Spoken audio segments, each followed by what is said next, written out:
بلغ مقاصدنا واغفر لنا ما مضى يا واسع الكرم.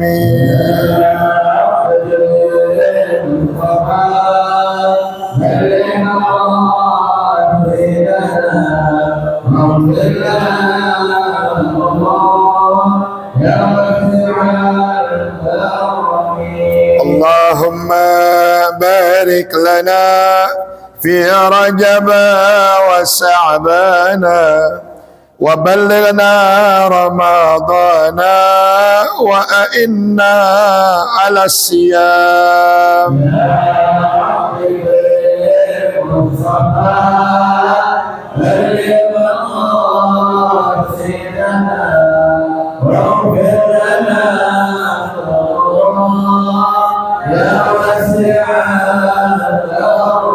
اللهم بارك لنا في رجب وشعبان وبلغنا رمضان وأئنا على القيام.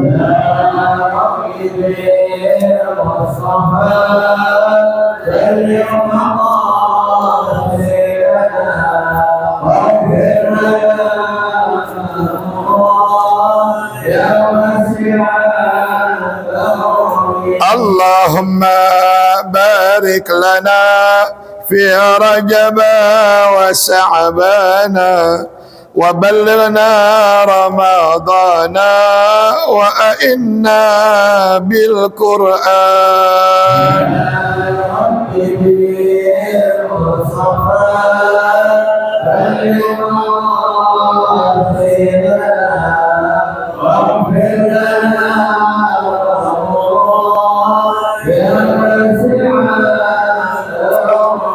اللهم صل وسلم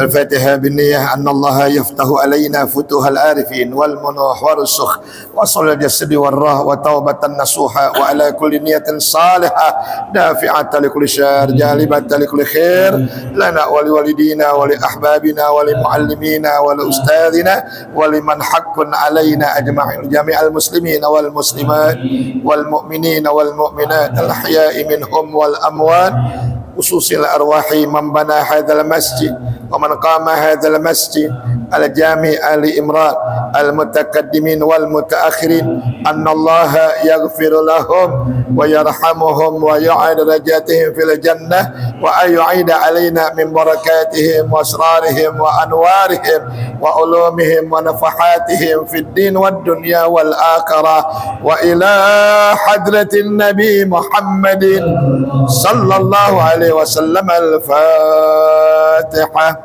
أعوذ بالله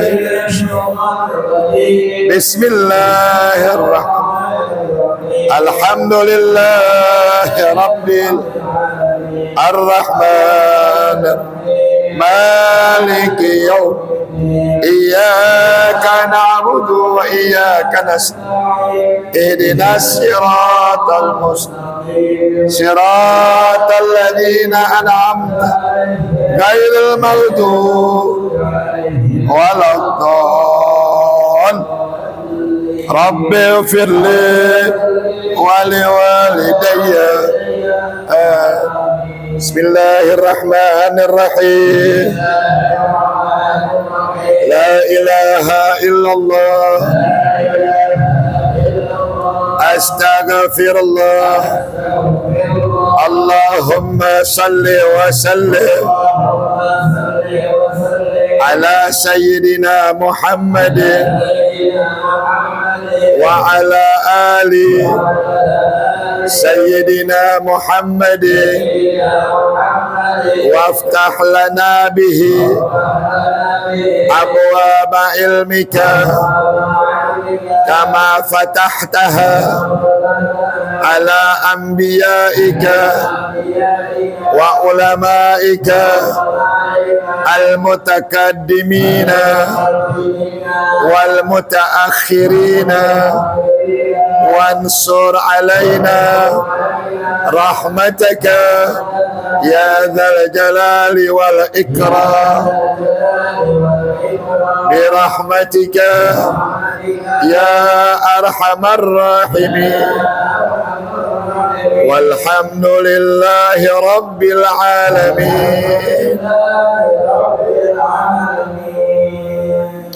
Bismillah walhamdulillah salatu wassalamu ala rasulillah wa ala alihi wa ashabihi wa man nasarahu wa walah wa la hawla wa la quwwata illa billah amma ba'du. Fa inna astaqal hadis kitabullahi ta'ala wa khal hadiyi hadiyu nabiyyina Muhammadin sallallahu alaihi wa alihi wasallam wa salal umuri muhdasatuha wa kulla muhdasatin dalalah wa kulla dalalatin finnar. As-sanadul muttasilu ilal imamil muallif rahimahullahu ta'ala wa adaman naf'a bihi wa bi ulumihi fid daraini amin qala. Telah sama kita buka majlis kita dengan sama kita membaca selawat ummul kitab dan doa majlis.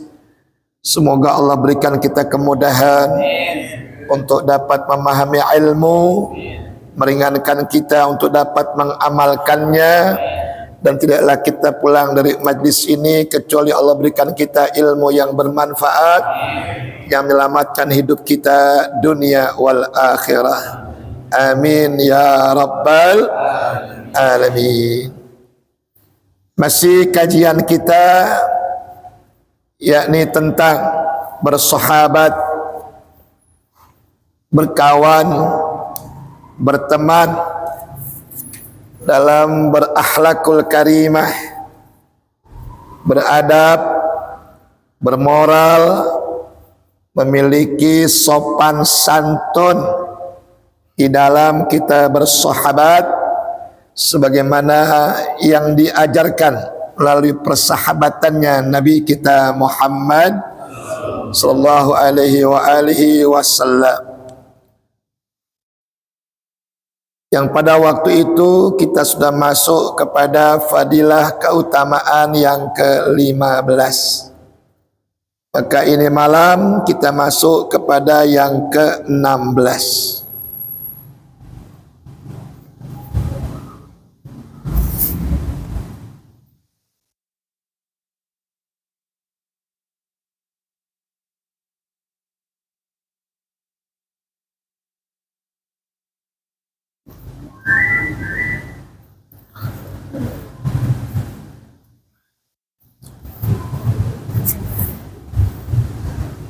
Adab yang ke-8, adab yang ke-16 di dalam kita bersahabat, bahwa jangan suka memberati ia akan sahabatnya itu daripada suatu hajatnya.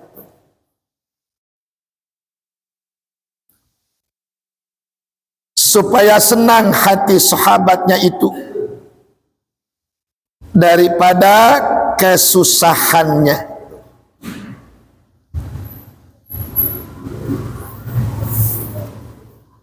Jadi sahabat itu tidak pernah memberatkan sahabatnya, malah sering dia meringankan beban sahabatnya. Senang sama-sama senang, susah pun sama-sama susah.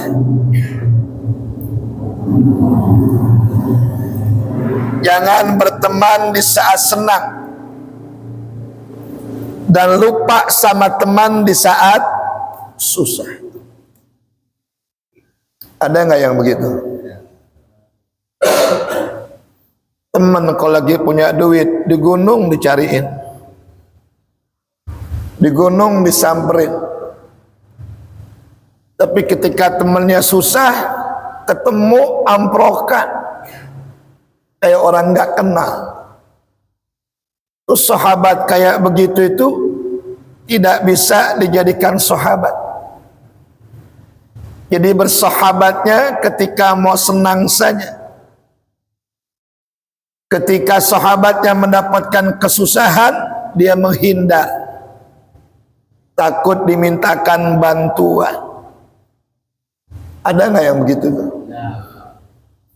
Makanya ketika Sayyidina Ali ditanya oleh sahabatnya, wahai Ali, ada berapa jumlah sahabatmu?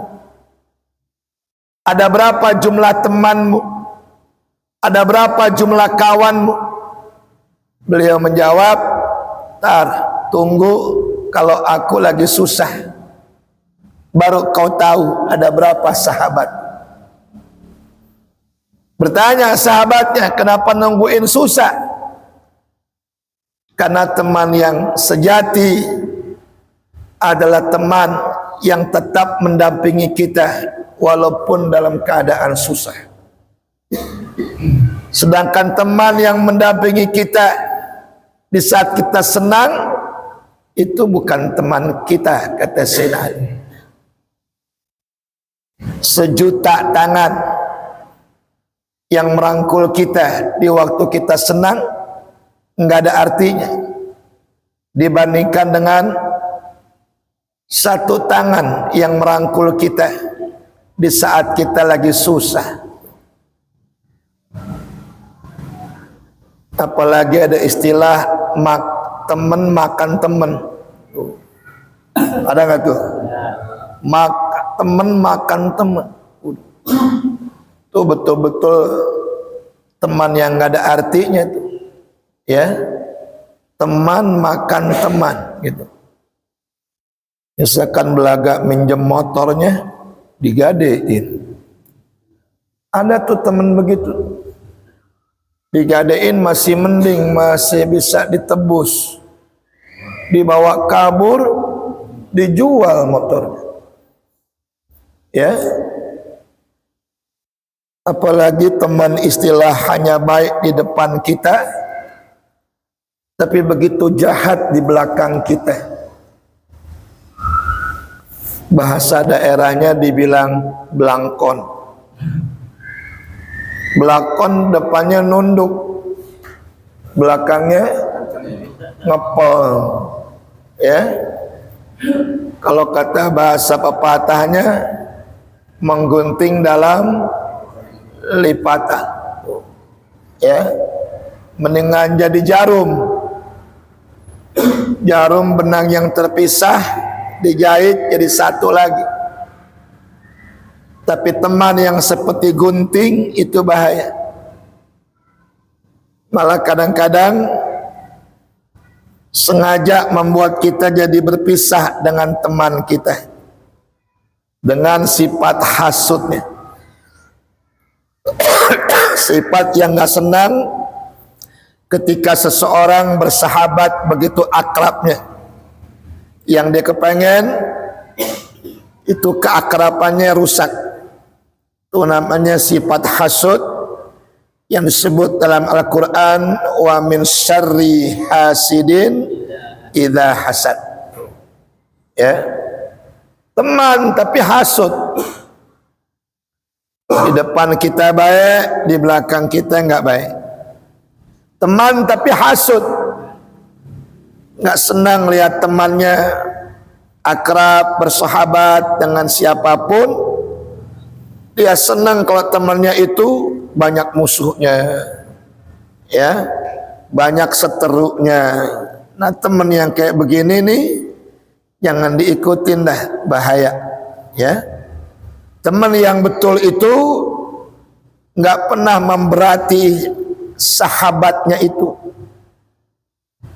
daripada sesuatu hajatnya, dan dia senang lihat temannya senang. Dan dia merasakan susah ketika temannya dalam kesusahan.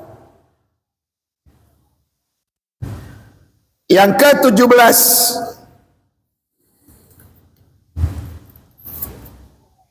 kitabnya salah cetak, jadi saya agak salah cetak 11 jadi 15 di situ. Ya. Yang ke-17 menyatakan kesukaan dengan sebab segala yang didapat oleh temannya itu.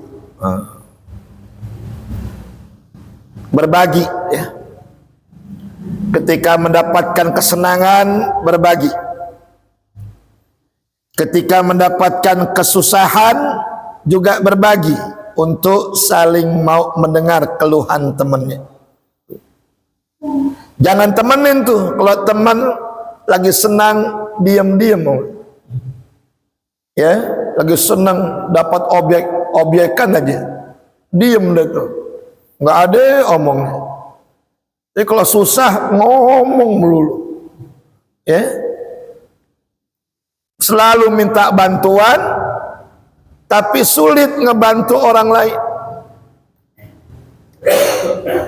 Teman yang baik nggak begitu.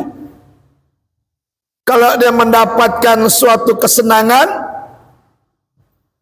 dengan sebab apapun, maka kesenangan itu dia bagi dua dengan temannya. Ya, dengan cara menyenangkan temannya, karena kita baru saja mendapatkan kesenangan. Dan juga menyatakan akan kedukaannya dengan sebab yang didapat oleh temannya. Ikut bela sungkawa,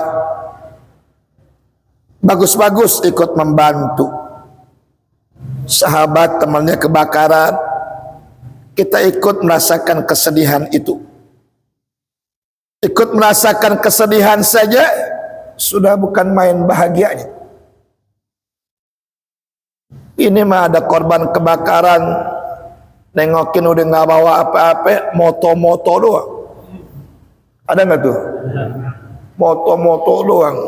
Selfie depan rumah orang yang kebakaran, divideoin lagi, tawa-tawa dan sebagainya, seakan-akan musibah dijadikan tontonan.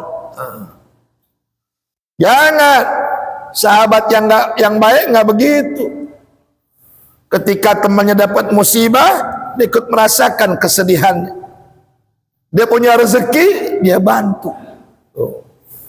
Ya, gue nggak bisa bantu banyak nih ya, cuman bisa bantu semen deh 5 sak. Girang banget tuh. Teman yang lagi susah kebakaran dibantu semen 5 sak. Ya, jangan cuman datang doang, moto-moto, video-video. Jadi tontonan kesusahan orang tuh. Ya. Kita punya baju bagus, kita kasih teman kita tuh yang kena musibah. Ya. Kenal nggak kenal, namanya orang lagi susah, apalagi kenal. Ya. Apalagi kalau kita kenal. Jadi sahabat yang baik kalau mendapatkan kesenangan, dia ajak temannya untuk bersenang-senang. Pun ketika dia mendapatkan kesulitan, temannya ikut merasakan kesusahannya. Bagus-bagus, dia bisa membantu apa yang dibutuhkan oleh temannya ketika dia mendapatkan kesusahan itu. Dia butuh kain, kita kasih kain. Dia butuh baju, kita kasih baju. Dia butuh peci, kita kasih peci, misalkan. Ya, jangan sampai berlarut-larut dalam kesedihan sehingga kita nggak punya perhatian dengan kita punya sahabat yang lagi mendapatkan kesusahan itu. Ya. Dan seyogyanya atau seharusnya yang demikian itu bersamaan zahir dan juga batinnya. Jangan zahirnya sedih, batinnya ngetawain. Zahirnya ikut sedih, nangis. Batinnya malah nyukurin.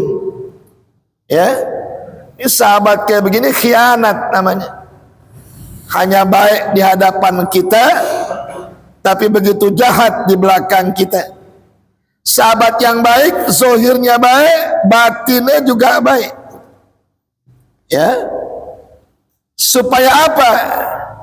Supaya betul-betul dia punya rasa kasih sayang terhadap dia punya sahabat, terhadap dia punya teman, agar persahabat itu tidak terluka dengan sesuatu yang tidak baik yang kita tunjukkan dengan sahabat kita. Ke-18, hendaklah ia memulai memberi salam pada ketika bertemu dengan sahabatnya itu. Jangan nungguin dia memberi salam, kita duluan ngasih salam. Ya, kalau dia nggak ngasih salam, kita nggak salam. Dia bukan teman lu tuh. Iya, kau ketemu lu ngucapin salam, dia juga nggak ngucapin salam. Jangan, kita duluan ngucapin salam. Jangan gengsi, nggak boleh. Pokoknya lu salam gue sautin, lu nggak salam gue nggak sautin. Padahal menjawab salam hukumnya wajib. Ya, menjawab salam itu hukumnya wajib. Ya. Jadi yang ke-18, jika bertemu dengan kita punya sahabat, maka ucapkan salam dahulu sebelum sahabat kita memberi salam kepada kita. Sesuai dengan sabda Nabi kita Muhammad, hakul muslim alal muslim sittun. Hak orang Islam, kewajiban maksudnya, terhadap umat Islam yang lainnya itu 6 perkara. Yang pertama, raddus salam, rajin memberi salam ketika ketemu dengan siapa saja yang beragama Islam. Kalau kita berjalan kaki ketemu sama yang duduk, yang ngasih salam yang mana? Kita jalan nih, ketemu sama orang lagi duduk, yang memberi salam yang jalan apa yang duduk? Ya, yang jalan memberi salam kepada yang duduk. Kita jalan kaki nih, ketemu sama yang naik motor, itu yang memberi salam yang jalan kaki apa yang naik motor? Tuh beda-beda tuh jawabannya. Ayo, yang memberi salam yang jalan kaki apa yang naik motor? Yang naik motor. Ya, yang naik motor ngasih salam sama yang jalan kaki, bagus-bagus nawarin, lu mau kemana? Gue mau ke pasar, ayo naik, gue boncengin. Begitu.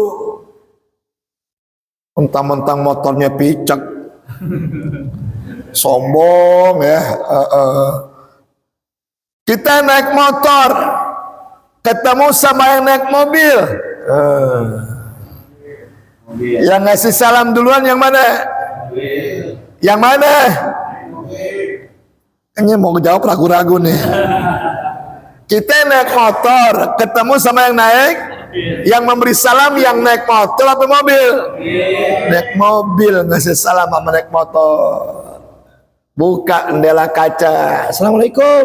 Oh, ya, kita naik mobil nih, ketemu teman naik motor, kaca ditutup, jalan aja. Kesannya apa? Sombong amat, ya. Mentang-mentang punya mobil, misalkan. Jadi yang naik mobil, tuh. Kita naik mobil nih, ketemu orang naik kapal.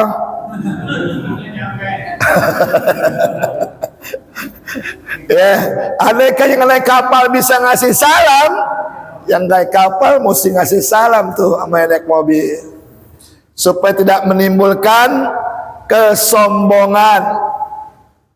Jadi yang lebih lebih kendaraannya, dialah yang memberi salam kepada temannya terlebih dahulu. Ya, itu yang Nabi ajarkan seperti itu. Ya, kita jalan rame-rame nih, ya, jalan rame-rame, ketemu sama yang duduk, salamnya rame-rame apa sendiri? Salamnya. Kita rame-rame jalan nih, ada 10 orang, 15 orang, lewatin teman lagi pada duduk. Dia ngusipin salamnya satu orang apa rame-rame? Satu orang aja. Kayak vokal grup. Satu orang aja. Begitupun yang duduk. Ya. Cukup satu orang saja. Namanya sunnah kifayah. Menjawabnya fardu kifayah. Ya. Kalau udah ada satu yang ngucapin salam, yang lain nggak sunnah lagi. Satu orang udah menjawab salam, yang lain tidak wajib lagi menjawab salam. Ya. Kan enak kalau kita kayak gitu tuh perilaku, ya. Jadi sama teman akur, akhlaknya kelihatan. Tidak hanya senang di waktu ketika ada, tapi senang nggak ada tetap di bawah senang. Ya. Ke-19,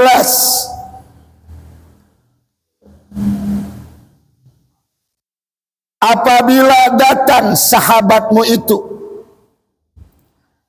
kepada suatu tempat perkumpulan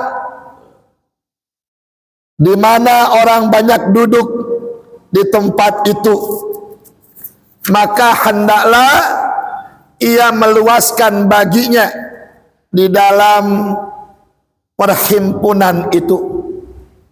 Duduknya kita nih, rame di masjid nih, ada peringatan maulid misalkan gitu. Teman kita datang nih, pengak celenguk nyari tempat, ya. Panggil, suruh duduk sebelah kita, panggil. Jangan cuek, ya. Ada orang masuk ke masjid udah penuh, nyari tempat kagak ada. Kita lihat nih teman kita, panggil, senang banget, ya.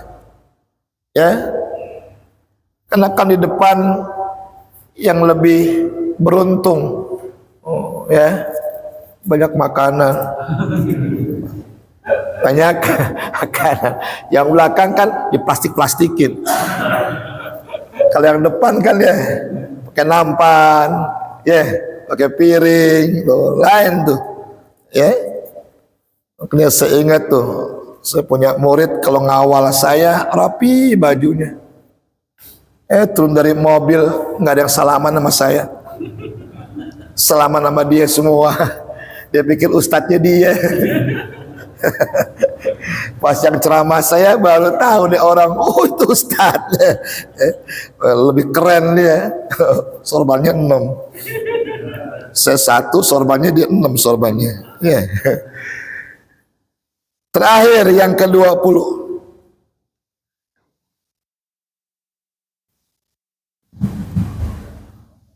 jadi ketika yang 19 tadi, ya, teman kita datang di suatu perkumpulan di mana orang sudah kumpul banyak, dia cari tempat, maka luaskanlah tempatnya untuk teman kita, untuk sahabat kita, ya. Jangan kita cuekin, padahal kita kenal, panggil dia, suruh duduk sama-sama kita, ya. Maka jika tak dapat tempat yang lebih luas buat teman kita, maka hendaklah ia berpindah daripada tempat duduknya itu kepada tempat yang lain. Ya, jangan dicuekin tuh teman, gak kebagian tempat, bangun, datengin tuh teman kita, cari tempat di mana kita bisa berdua dengan dia. Kayak jarang gitu tuh, ya. Kayaknya jarang itu begitu temen tuh. Kita duduk depan nih, teman kita nyanyi tempat, udah aja kita cuekin, kita nggak indahin. Yang betul, kalau tempat udah kagak ada penuh, ke belakang. Ayo duduk sini di belakang sama saya. Tuh, senengnya bukan main tuh teman. Ya, punya teman kayak begitu tuh. Walaupun kadang-kadang jarang kita punya teman seperti itu, tapi kalau ada yang begitu tuh, itu teramat sangat luar biasa. Sahabat yang betul-betul memperhatikan temannya, ya, memperhatikan temannya. Yang terakhir, yang ke-20, apabila keluar sahabatnya daripadanya, maka hendaklah ia mengikuti akan dia hingga pintu rumahnya. Anterin, gue pulang ya. Oh ya udah, hati-hati jalan. Anterin sampai ke pintu, ya. Jangan dibiarin. Ini kadang-kadang kita temennya masih di pintu besi, pintu kayu kita gabrukin. Orangnya belum jalan tuh, baru keluar pintu besi, kita gabrukin pintu kayunya. Anterin sampai pintu besi. Kalau perlu lihat sampai dia naik motor, udah pergi pulang, baru kita tutup tuh pintu besinya, baru kita tutup pintu kayunya. Tuh, senang tuh teman, dianterin sampai pintunya. Karena terus terang saja, tamu itu kalau datang membawa rezeki, begitu pulang dosa-dosa kita dibawa untuk tamu keluar. Begitu tamu kita ke jalan raya atau naik bajai atau naik motor, dosa-dosa kita diambil oleh malaikat dengan wasilah tamu kita itu. Tamu, apalagi sahabat, ya, sama tamu seperti itu, apalagi sama sahabat, ya, atau barang sebagainya sekira-kira yang layak bagi memuliakan akan dia. Bagus-bagus pulang dikasih oleh-oleh, ya, pulang dikasih oleh-oleh apa saja tuh, ya, sedikitnya rezeki nih. Gue beliin salak loh, kasih makan anak istri di rumah, salam semuanya ya. Walaupun salak harganya nggak seberapa, tapi dia pulang bawa salak dari temennya, girangnya luar biasa. Pelajaran yang lalu, jangan suka mencela pemberian sahabat, walaupun kita nggak doyan. Terima, bikin hati dia gembira. Lu tahu aja lu kedoyanan gue. Lu kita nggak doyan, ya. Lu kita nggak doyan. Kayak kita ngomong, lu tahu aja lu kedoyanan gue. Senengnya masya Allah. Harapan dia nanti di rumah dimakan. Tiba-tiba nggak dimakan sama isi anak kita, tapi menggembirakan hati teman. Itu pahalanya udah luar biasa. Bisa nggak begitu? Jangan sampai rumah ngomong sama bini, dari mana bang? Bawa apaan tuh? Temen gue nggak doyan kasih ginian. Ya, ya, jangan begitu. Ya, paling bini ngomong, abang bukan ngedoyan bang gituan. Iya, emang abang nggak doyan, tapi pemberian teman mesti kita hormatin. Udah ibu sana makan sama anak-anak sana. Ya, jangan dibuang tempat sampah. Ntar dia lewat gimana? Ya Allah, pemberian gue dibuang ke tempat sampah, nyakitin hati orang. Bisa nggak begitu kita tuh? Insya itu akhlaknya Nabi kita Muhammad sallallahu alaihi wasallam, ya, yang memberi sebelum orang minta, yang menolong sebelum orang minta pertolongan. Tuh, ya. Kalau kita kan nunggu minta tolong dulu. Kalau belum minta tolong nggak bakal kita tolongin, ya. Begitu minta tolong kita ngomong, tadi diem aja, nggak minta tolong. Kalau Nabi kagak, lihat mukanya butuh bantuan, Nabi bantu. Lihat mukanya minta pertolongan, Nabi tolong. Nggak nunggu dia minta, nggak nunggu dia minta tolong. Bahkan sebelum meminta, Nabi udah kasih apa yang bakal dia pinta. Ya. Jadi yang ke-20 seperti itu. Ya. Apabila keluar kita punya teman, anterin sampai pintunya. Ya. Ada oleh-oleh, kita bungkusin biar dia bawa. Dan jangan kita walaupun nggak doyan menolak, apalagi mencela pemberian teman. Terima saja sudah. Andaikan kita nggak suka, ada istri kita, ada anak-anak kita, bahkan ada tetangga-tetangga kita yang masih mau makan apa yang kita berikan, ketimbang kita buang, ketimbang kita celak, itu menyakiti hati kita punya sahabat. Ya, insyaallah yang ke-21 ya. Ada pertanyaan mungkin, silakan. Ada pertanyaan? Ya. Waalaikumsalam warahmatullahi wabarakatuh. Ya.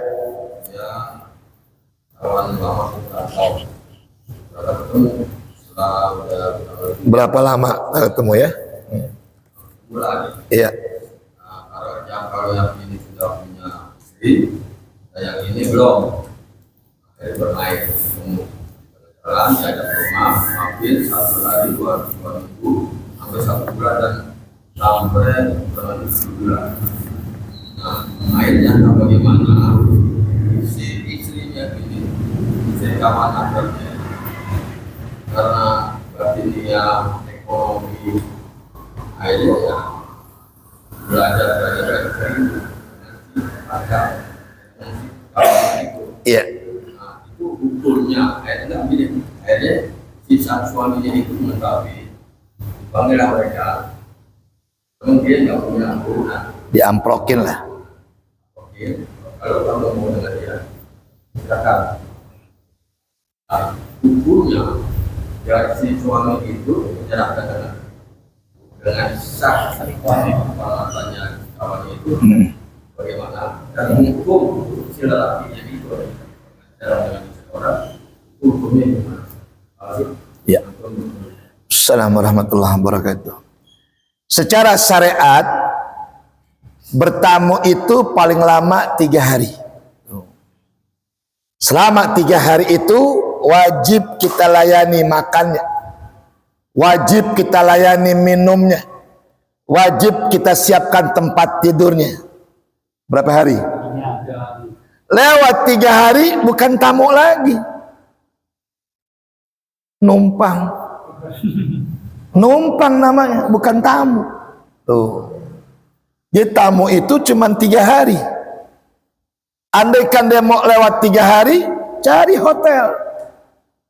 Ya, kalau hotel kemahalan, apa namanya tuh, tempat nginep juga sih, tapi bukan hotel. Losmen, losmen. Itu yang kita nggak inginkan tuh tadi. Ya, udah 3 hari, udah seminggu, udah sebulan. Pantasan betah naksir sama bini kita. Oh ya, namanya manusia. Apalagi maaf, di rumah kita ada kekurangan, belum punya anak. Ya, ketemu laki-laki yang nggak bisa menjaga harkat dan derajat temennya, udah numpang nggak tuh? Numpang berbulan-bulan, disikat juga bininya. Coba kita bayangin, teman kayak apa begitu? Makanya bertamu itu cuma berapa hari? 3 hari. Ketika udah mau ke-4, bilang nggak apa-apa. Aduh maaf nih, Anda nggak bisa lagi nerima tamu ente sampai lewat 3 hari.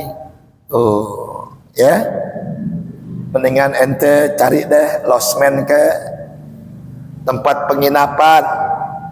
Ya, ntar siang mau kemari silakan, tapi ntar malam tidur balik lagi ke losmen. Bilangin. Jangan gak dibilangin, bilangin. Itu khawatirnya seperti itu. Ya. Jadi tamu itu cuma 3 hari secara hukum Islam. Nah tiba-tiba yang punya rumah istrinya selingkuh sama tamunya. Tuh. Diketahui oleh suaminya. Kemudian dipadu, ngaku dua-duanya. Ya. Nah si suami pasrah. Ya udah, kalau lu sama-sama suka, gue ceraiin lu. Lu ikut sama dia, sana nikah. Pertanyaannya hukumnya bagaimana Pak Ustadz suami yang seperti itu? Satu, halal saja. Halal. Menceraikan istri itu halal. Sebagaimana sabda Nabi, at-talaku halalun. Mentalak itu hukumnya halal. Walaupun wa abghadu ilallah, Allah sangat nggak suka dengan perceraian. Tapi daripada entar marah main belakang, depan kita, iya deh kita janji nggak bakal lagi. Di belakang kita kan kita nggak tahu. Apalagi sudah berhari-hari, berminggu-minggu dia berhubungan sama itu laki-laki. Dipasrahkan sama lakinya, diceraikan, kawin sama dia, maka secara hukum halal. Tetapinya si perempuan nggak boleh keluar rumah membawa harta apapun kecuali hanya ada yang nempel di tubuhnya aja. Ada emas di lemari, nggak boleh dia bawa. Ya, pokoknya yang nempel di tubuhnya aja, baju, celana, semua yang ada di tubuhnya. Keluar dari rumah, nggak boleh bawa apa-apa. Apalagi mengharapkan harta gono gini. Gini gono apa gono gini? Gono gini. Iya, istri yang selingkuh nggak bisa mendapatkan harta gono gini, nggak dapat. Tuh. Disebut dalam bahasa fikihnya dayus. Ya, dayus namanya. Istri selingkuh dengan laki-laki lain, namanya dayus. Maka secara hukum kalau dia bercerai tidak boleh mendapatkan harta apapun. Cukup yang dibawa itu hanya yang nempel di tubuhnya saja. Suaminya dosa tidak? Tidak berdosa. Justru yang dosa istrinya, karena melakukan perselingkuhan kepada laki-laki lain. Walaupun dengan dalih sampai gini hari belum punya anak.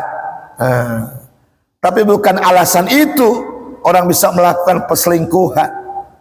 Kan bisa saja ngangkat anak, bisa nggak? Tetangga kita orang nggak punya, ya anaknya banyak, sini yang satu deh, gua rawatin.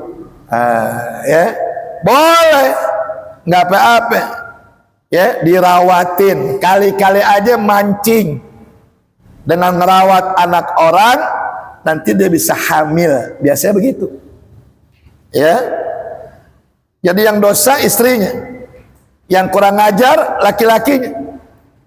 Udah numpang tidur, numpang makan, numpang tinggal di situ. Bini kita ditumpangin juga. Ya, nggak berdosa tuh sesuaminya, besar hati dia, bagus banget. Ketimbang nanti bikin suatu perjanjian istri doang, ntar begitu kita nggak ada begitu lagi. Tuh, sama bapak nih Pak, kalau punya bini selingkuh nih, dia lari tuh sama pacarnya misalkan, buru-buru ceraiin, buru-buru ceraiin.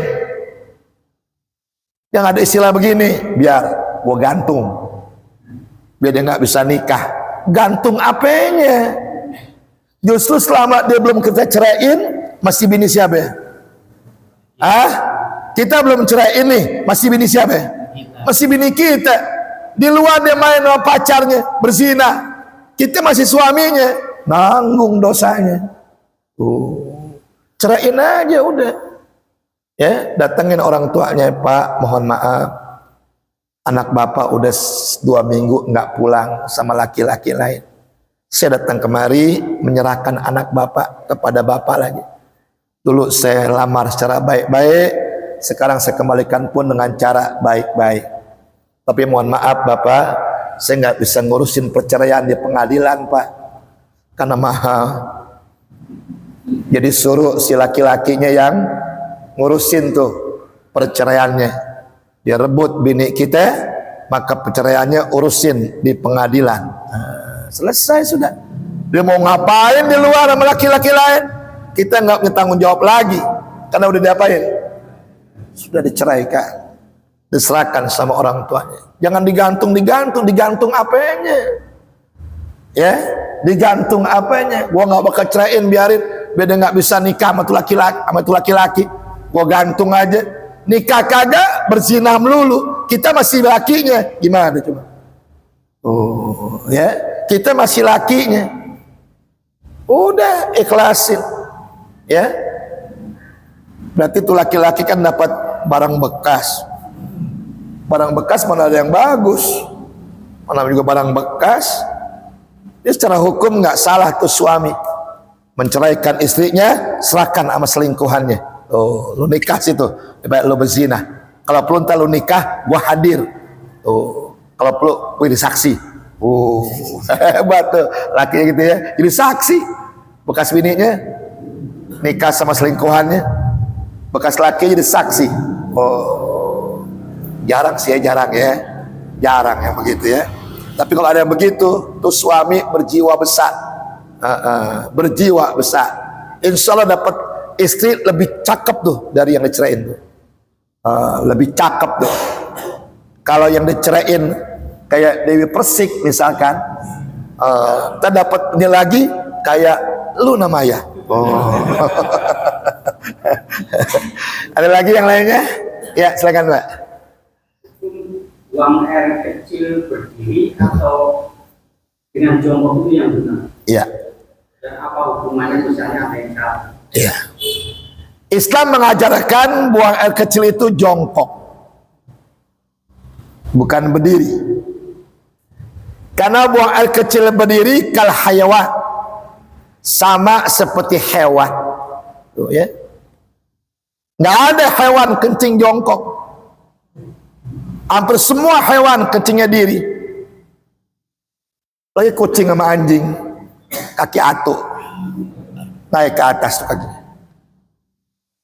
Yang kedua, kalau ada larangan pasti akan ada akibat kalau kita langgar. Apa tuh akibatnya? Orang yang kencing berdiri akan gampang terkena penyakit yang kalau kencing jadi berpindah di atasnya, dibikin lubang. Nggak bisa kencing, apa tuh namanya? Sakit. Apa? Prostat ya? Prostat namanya. Tuh. Nanti dioperasi tuh, bikin lubang buat dia kencing di situ. Itu akibat dari kencing berdiri kayak gitu. Ya, maaf nih. Kadang-kadang ya yang bawa taksi, kesian tuban, dikencingin lu ban itu, ya tuban dikencingin lu tuh sambil diri, jongkok, nggak boleh diri. Sunnah Nabi termasuk nih minum, jangan diri. Ketika minum berdiri, itu lubang sebelah kiri terbuka. Kalau sampai masuk ke air ke situ, nanti paru-parunya penuh dengan air. Nggak bisa duduk jongkok minumnya. Jangan dibiasain makan minum berdiri. Kadang-kadang orang kaya kalau ngadain acara walimah kan di gedung tuh nggak ada bangku tuh. Ada bangku? Nggak ada bangku. Gua pulang. Ustaz nggak makan, Ustaz diri makannya, diri minumnya. Nggak boleh, nggak boleh.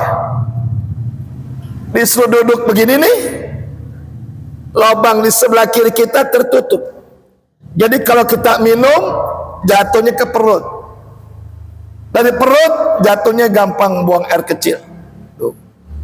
Tapi kalau jatuh ke sebelah kiri, itu bisa mengakibatkan kita punya paru-paru penuh dengan air.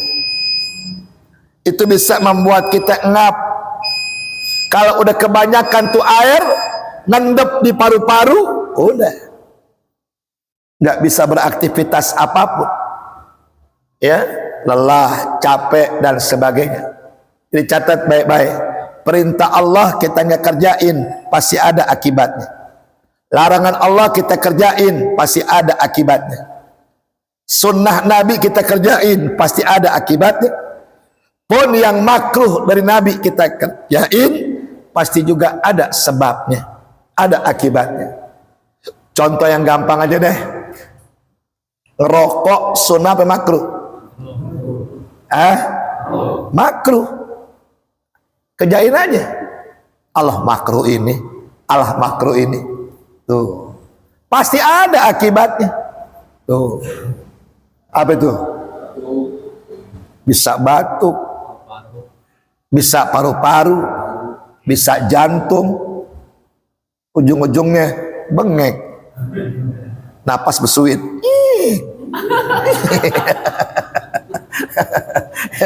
Ingatin tuh, perintah ditinggalin pasti ada akibatnya, larangan dikerjain pasti ada akibatnya. Begitu juga yang sunnah dengan yang makruh. Nabi mengajarkan kalau makan, kalau minum, kalau kencing, jongkok, jangan berdiri.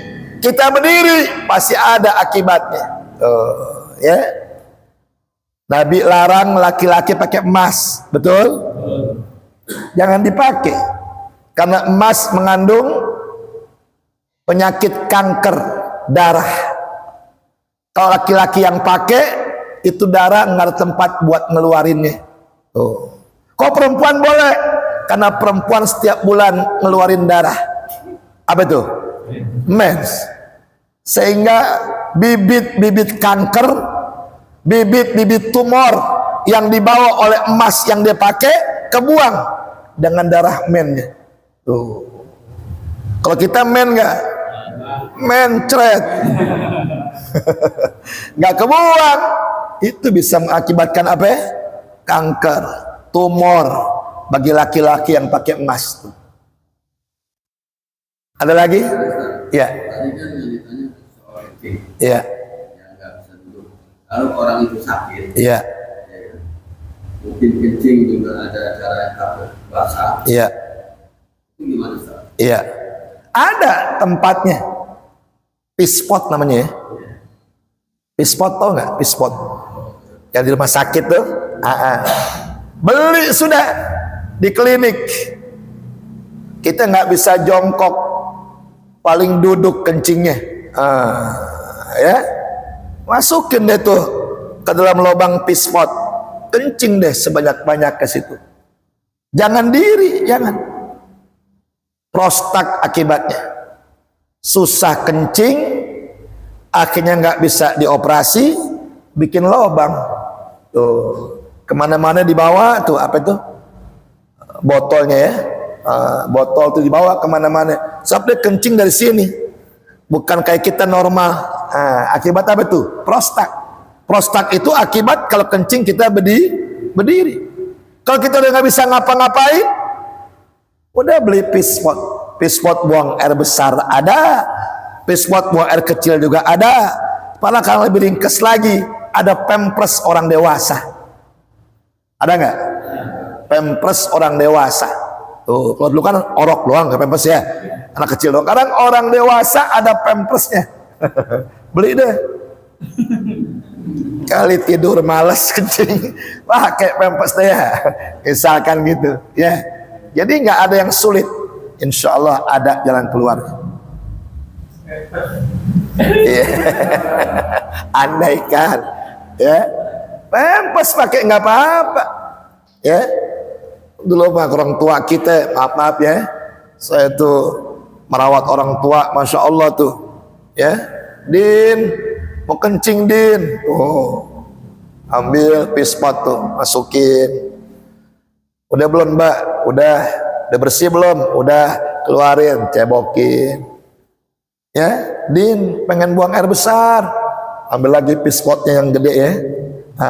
Kita angkat, deh buang air dari situ deh. Tuh, udah kelar belum? Udah gitu. Bersihin pakai tisu, buang tuh sekalian di situ. Tangan kita kotor nggak? Kotor, namanya kita nyebokin ya. Tapi orang tua jangan sampai ada istilah geli kita. Orang tua nggak pernah geli nyebokin kita. Sekarang kita geli nyebokin orang tua. Jangan, ya, jangan saling ngandelin kalau orang tua mah. Lu aja deh, jangan, ya. Mana yang sanggup kerjain, ya. Jangan suka ngandelin kalau orang tua udah sakit, ya. Terakhir ya. Tadi kan akibat dari medis yang diibaratkan maksud saya yang misalnya dosa apa yang kalau dan yang menyebut diri atau jongkok yang salah yang mana dosanya apa gitu. Kencing jongkok itu hukumnya sunnah. Berarti kalau kencing berdiri itu hukumnya makruh. Dosa tidak. Kan kita sama tahu yang namanya sunnah dikerjakan mendapat pahala, ditinggalkan tidak jadi kencing diri nggak apa-apa Ustaz, nggak apa-apa, tapi makruh. Nah tadi saya bilang kalau makruh itu perbuatan yang dilarang oleh Nabi kita Muhammad sallallahu alaihi wasallam. Setiap larangan yang kita langgar pasti ada apanya? Akibatnya. Pasti ada akibatnya. Baik secara medis ataupun secara non medis. Secara medis apa itu? Prostat secara medis, ya. Secara nggak medis bagaimana? Seperti hewan, seperti binatang. Karena sampai gini hari belum ada binatang kencingnya jongkok, kencingnya duduk, nggak ada. Semua binatang kencingnya dalam keadaan berdiri. Maka tatkala kita kencing berdiri, apa bedanya kita dengan kuda? Apa bedanya kita dengan kebo? Apa bedanya kita dengan anjing? Apa bedanya kita dengan kucing? Sama. Seperti itulah gambarannya. Medisnya tadi prostat. Ya. Tapi dosa dari perbuatan makruh itu bisa seperti itu. Karena kencing berdiri itu adalah perbuatan hewan yang nggak boleh kita tiru, yang nggak boleh kita ikut-ikutan. Nah, kita baca hadis ya, ambil keberkahannya.